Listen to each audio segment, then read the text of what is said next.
logistics, and admin. They receive some training to help them integrate into the battalion, but they aren't as trained up as their SOCs counterparts. They only have 3 years in their billets before returning to conventional Marine forces. If you want more detailed sources that explain these entities, stick with us until the end. Okay, now that you know the basic breakdown of the Navy SEALs and Marine Raiders, let's go over where you can be stationed if you were to be a part of either of these communities. Hey there, we hope that you're enjoying the video so far. General Discharge has a Patreon. If you'd like to help support the channel, please consider joining the team. Links in the description. Now back to the video. We're going to start off with the SEALs.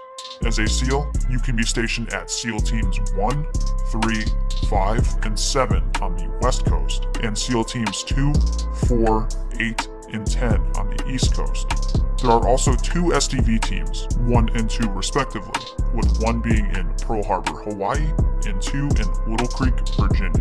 SEAL Teams 17 and 18, which are reserve teams, are at Coronado, California, and Little Creek, Virginia. And then there's DevGru, which is at Dam Neck, Virginia. As a SEAL, you can be stationed at any of these locations. Now on to the Raiders. There's 1st Marine Raider Battalion, which is currently at Camp Pendleton, California, and then there's 2nd and 3rd Marine Raider Battalions, which are in Camp Lejeune, North Carolina. However, in 2022, 1st Marine Raider Battalion will move from the West Coast to the East Coast and join 2nd and 3rd Marine Raider Battalions over in Camp Lejeune. As a Marine Raider, that's where you can be stationed. Alright, now you know the structure of the Navy SEALs and Marine Raiders. Now you're probably wondering what kind of training is required for both of these.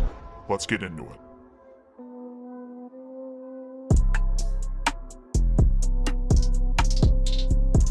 We're going to start off with the Navy SEALs training pipeline, and then discuss the Marine Raiders pipeline. Navy SEAL training is arguably considered the most difficult military training in the entire world. With one of the highest attrition rates out there, roughly 1 in 5 make the cut. The Discovery Channel documentary of Buds Class 234 gave people an idea of how difficult Navy SEAL training is, while also popularizing it. We're going to list you the schools that a Navy SEAL candidate must go through in order to earn their trident, but that's all we'll get into for this video. We have videos that go over Navy SEAL training more in depth, so if you want to know more about that, stick with us until the end. The list of schools are Navy Boot Camp in Great Lakes, Illinois, 8 weeks. MSW Prep in Great Lakes, Illinois, 8 weeks. Buds Orientation, BOW, in Coronado, California, 3 weeks. Basic Underwater Demolition / SEAL Training, otherwise known as BUDS, in Coronado, California, 6 months. SEAL Qualification Training, SQT, mainly in Coronado, California, 6 months. They also attend jump school and free fall school. Keep in mind, just because a SEAL has finished their initial training does not mean they are running and gunning right away.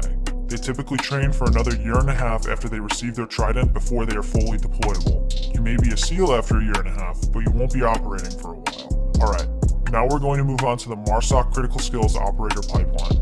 We're going to list the schools and then expand on them more because the Marsoc pipeline is not as mainstream as the Navy SEALs pipeline is. The list of schools are Assessment and Selection, otherwise known as ANS, phases 1 and 2, each about 3 weeks long, Individual Training Course, or ITC, which is 9 months long.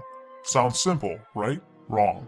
These courses are grueling, demanding, and test you to your limits. Let's talk about ANS. Make no mistake, this course is highly competitive. In ANS, you're being evaluated 24/7 to see if you're the right fit for Marsoc. During phase 1, there's lots of physical training here, ranging from running, hiking, and swimming.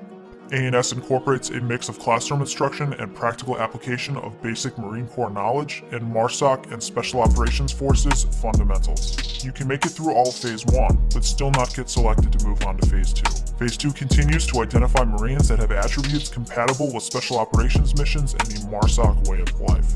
Now on to the individual training course. The ITC has 4 phases. Uses a building block approach, with the training rigor systematically increasing to mimic the complexity and stresses of combat. We'll briefly cover each phase of the ITC, and then move on to the requirements for both SEALs and Raiders. Phase 1 trains and evaluates candidates in the basic skill sets required of all Marine Raiders. It includes physical fitness, swimming, and hand-to-hand combat that is designed around endurance, functional fitness, and amphibious training.